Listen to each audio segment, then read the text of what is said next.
ዝርዝራ ዜና ኤርትራን ህዝባዊት ሪፐብሊክ ቻይናን ዲፕሎማሲያዊ ዝምድና ዝመስረታ ብ1993 ድሕሪ ምዋጅ ውጽኢት ረፈረንደም እዩ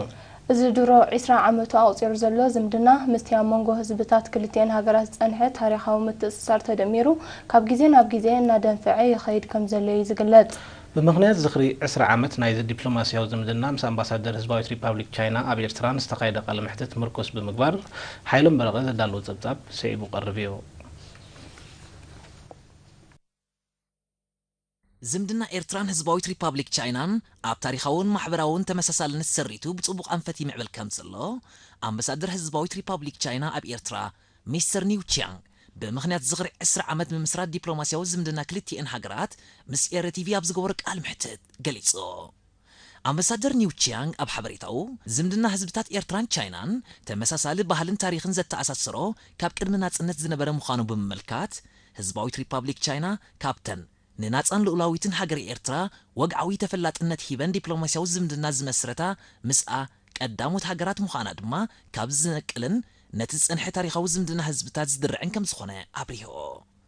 ابز حلف 10 عامات إيرتران تشاينان دلو زمدنا مسريتن زبله أمباسادر نيو تشانغ از زمدنا زي اب صنوع مسرت زتندق شركنتاو بمخانو نزسفحنا يمتحققاز بايتا باب كم زرحوه انصيرو هزباويت ريبابليك تشاينا إيرترا ابز حلف 10 عامات ابز تفلاليت صلاتات بفلاي دما اب تحت ارصي تمرتن طعنان نزمزغبتو غسغاس بعدنا قوت كم تطمتو تويس دما از دلول سرت نبلصغنان مسفان محبراو فتحن كوينو كم زلو አረጋግጾ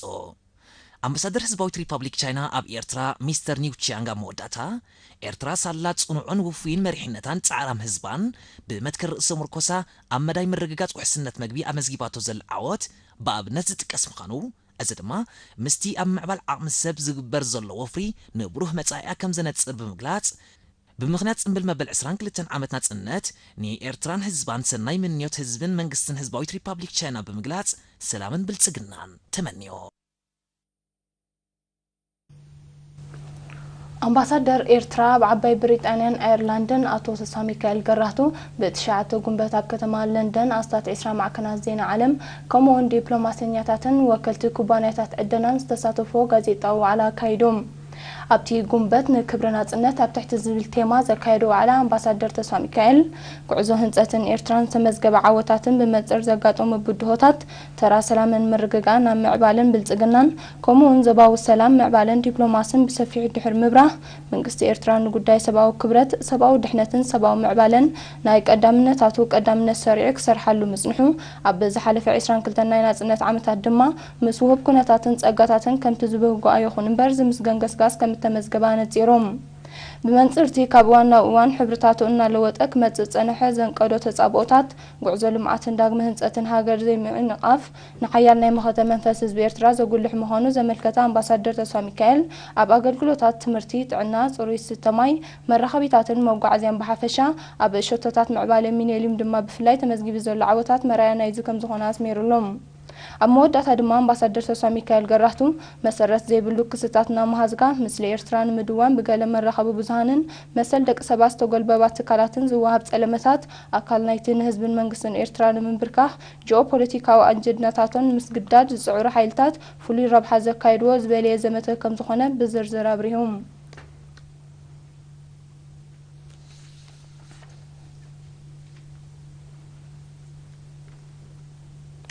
أوشتن وصان زركب حزب إيرترا صنبل مبل 22 عامات ناصنتون مدماق استفلاليه مدلوات ام مكيادي تصميد زلو كما أكل نايز مدلوات حزب انتقالاتن ممحدار زوا ماكل ككايدو صنحو مسنادوتات اب درجه مصفاف كم زبصحه يقلصالهم وكيل إرينا أبصرات ولده صبصبالوا تمنغدي عوت غبون شوفونيا كنات كازي مفتاح سرت حاتتيا لومون توات انت مال من كاسيا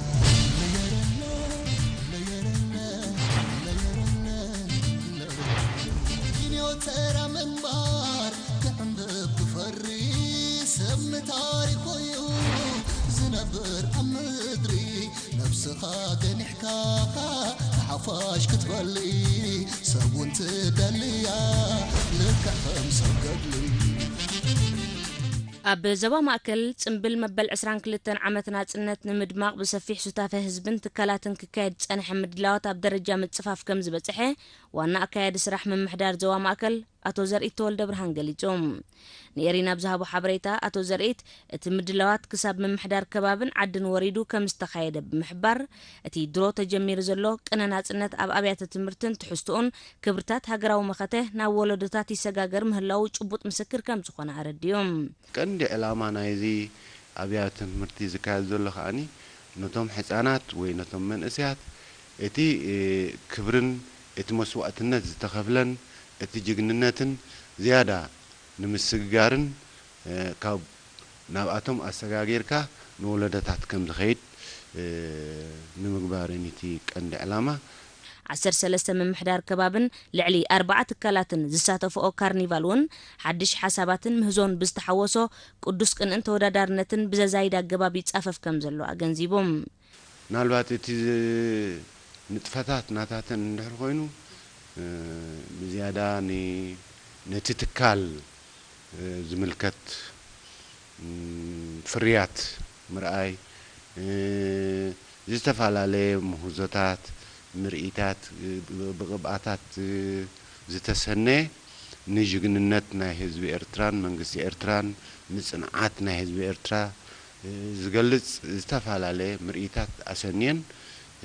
ኣብ ዕለት 21 22 እቲ ካርኒቫል ክካየድ ክልተ መዓልቲ ማለት እዩ ንኮማዊ ዳሳት አመልኪቱ ድማ አቶ ዘርኢት እቲ አባ ዓላ በብዓመቱ እና ማዕበለን እና ሰፍሐን ኣብ ነፍስ ወከፍ ቤት ይኣቱ ምህላው ብምጥቃስ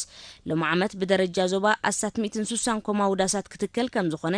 ኪኔ ጓይላ ድማ ሓያል ናይ ስራሕን መኸተን ቃል ዝሕደሶ ዳሳት ከም ዝኸውን ጽኑዕ እምነቱ ገሊጾም ምናልባት እዚ ኮማዊ ዳሳት እዚ መጀመርታ ብውሑድ ይጀሚሩ በብዓመቱ እና ማዕበለ ግን ሕጂ ብብዝሒ ኮማዊ ዳሳት ኣሎ ንኣብነት ኣብዛ ዓመት ልዕሊ 160 ዝኸውን ኮማዊ ዳሳት ኣሎ ማለት እዩ ካብ 16 ኮማዊ ዳሳት ዝግበር ዝነበረ ናብ 160 ደይብሎ እዚ እንታይ ማለት እዩ ቀስ ብቐሲ ልክዕ ከምዚ ንግደት ሃይማኖታዊ በዓላት ኮይኑ ኣብ ነፍሲ ወከፍ ገዛ ኳሕክሑ ንኽኣቱ ዝግበር ዘሎ ጻዕሪ ስለዚ ድሮ ኣብ ከም ደረጃ በጽሕና ለና ተኣንፈት እውን ጽቡቕ ኣሎ ክሳብ ኣብ ካንሸሎታት ተበጽሕሎ ዋና ኣካያዲ ስራሕ ዘባ ማእከል አቶ ዘርኢት ተወልደ ብርሃን መወዳእታ ህዝቢ በዓል ናጽነቱን ምምዕራግ በብወገኑን በብዝውንኖን ንዝገብሮ ዘሎ ተሳትፎ ኣድኒቖም مزياب استأساسر مباتان مأكلاين درجة بيت تمرتي الأمل كلاي درجة بيت تمرت سماعتاتن مغتا درعنا سرح كبرتنا أبتحت زبلتيما بيت شعات تقنبوت زتفل علي مسانا رؤتات بمدلاو بعلنا تسنت بدمكت تنبيلان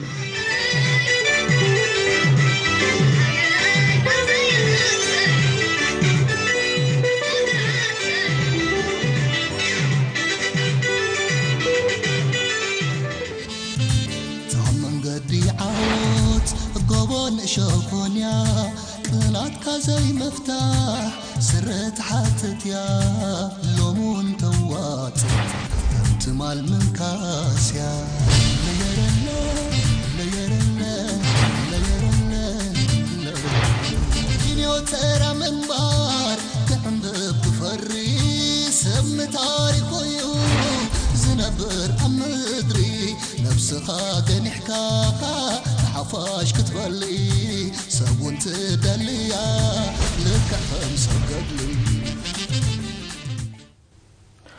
حانت خط انتاوين كتماتاتن ماكل محدار زبا عن سفان زقنت كتماكرن معبالان هزبا استمال اقلقلوت نقركبن ابز حلفن اينات زنت عامتات حيال وفري تخايدو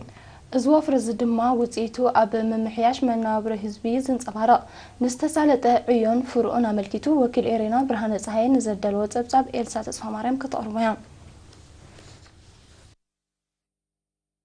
ኣብ ከተማ ከረን ማሕበራዊ ኣገልግሎት ንምውዳድን ንምስፋሕን ኣብ ዝሓለፈ 22 ናጽነት ዓመታት ዝተገብረ ወፍሪ ዝምስገን ውጽኢት ከም ዘመዝገበ ኣመሓዳርታ ከተማ ኣቶ ተኬ ቀለታ ገሊጹ አቶ ተኪያ መግለጽዩ ቅድሚና ጥነት ሀብታ ከተማ አውስን ከባቢታት ዝተሐጥራ ሓንቲ ናይ ካልአይ ክልተ ድማ ናይ ማእከላይ ደረጃ ዝርከበን ሸሞንተ አብያተ ትምህርቲ ጥራይ ከም ዝነበራ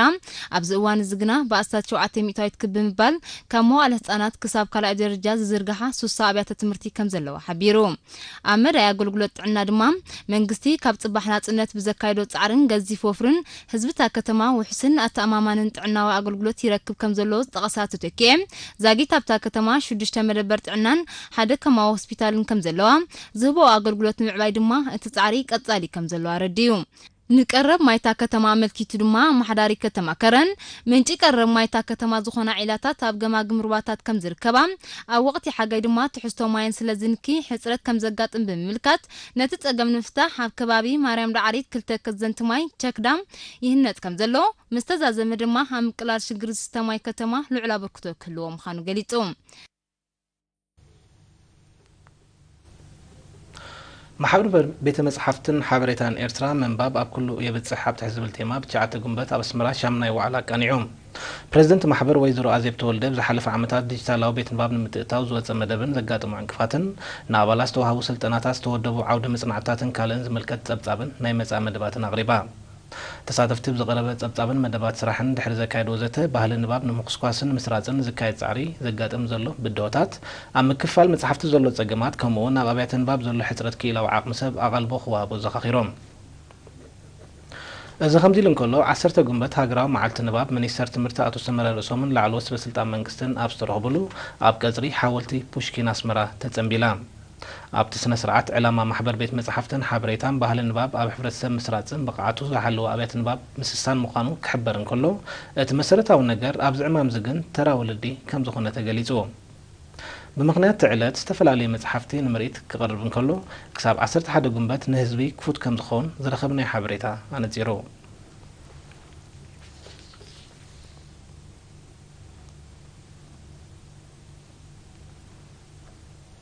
ኣብ ንኡስ ዞባ ላዕላይ ጋሽ መምሕዳር ከባቢ ገረንፊት ናይ ዝርከቡ ተማሃሮ ማእከላይን ካልኣይን ደረጃ ቤት ትምህርቲ ሰጉም ብቕዓት ንምሕያል ልዑል ጻዕሪ ይግበር ከም ዘሎ ርእሰ መምህርታ ቤት ትምህርቲ መምህር ርእሶም ዕባጋብር ገሊጾም መምህር ርእሶም ብመሰረት ጻዕሪ ኣብታ ቤት ትምህርቲ 31 ኮምፒውተራት ዝዓጠቐ ማእከል ከም እተኸፍተ እዚ ድማ ኣብ መስርሕ መምሃርን ምስትምሃርን ልዑል ኣስተዋጽኦ ከም ዘለዎ ብምጥቃስ ነበርቲ መምሕዳር ከባቢ ገረንፊት ገንዘብ ብምውጻእ ነቲ ማእከል እተገልግል ጀነሬተር ንምዕዳግ ዝወሰድዎ ተበግሶ ኣብ ኣገዳስነት ትምህርቲ ዘለዎም ነቕሓት ዘጉልሕ ምዃኑ ሓቢሮም ተማሃሮ ባህረ ልጅ ዓለም ሰናይት ኣርአያን ተማሃራይ ሙሉ ብርሃን ጸጋይን በወገኖም ኣብ ቤት ትምህርቶም ናይ ኮምፒውተር ትምህርቲ ዝቆስሙሉ ማእከል ብምውዳዱ ንተወዳድርነቶም ክብ ዘብል ምዃኑ ብምምልካት ንዝተገብረ ጻዕሪ ሞጊሶም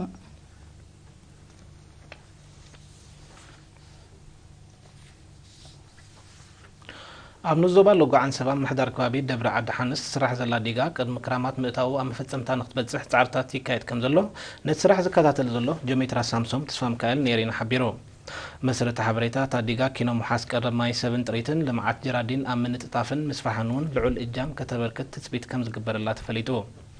ኣብ ማሕዳር ንዞባ ሎጓዓን ሰባ ኣቶ ኺዳነ ወልደ ስላሴ በወገኑ ነቲ ፕሮጀክት 21 ሚልዮን ናቕፋ ተሰሊዑ ከም ዘሎ ብምልካት ልዕሊ 600 ስድራ ቤታት ተጠቀምቲ ዝገብር ልዕሊ 20 ሄክታር ብነጠብጣባዊ ስርዓተ ምስታይ ዘልምዕ ትሕተ ቅርጺ ከም ዘጠቓለለ ኣብሪሁ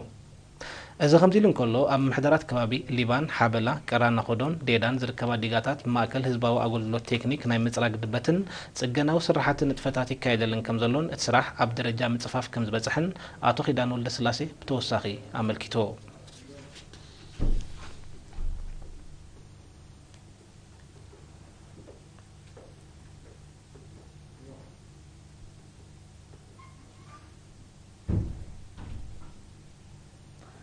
ኣብ ንኡስ ዞባ ናቕፋ ህዝቢ ከባቢኡ ናብ ንቡር ንምምላስን ውሕስነት ማይን መግበን ንምርግጋጽን ከካይዶ ብጸንሐ ኣድማዕማተታዊ ንጥፈታት ኣብ ኣከባብን ስነ ህይወታዊ ብዙሕነትን ርኡይ ለውጢ ከም ዘምጽአ ኣባል ጨንፈር ሚኒስትሪ ሕርሻ መንእሰይ ኣድም መሓመድ ሓቢሮም ኣብ ምምሕዳራት ከባቢ ባቕላን ማሬትን ዘሎ ሕሩም ሕዛእቲ ኣግራቡ ይጥጥዕን ይስስንን ምህላው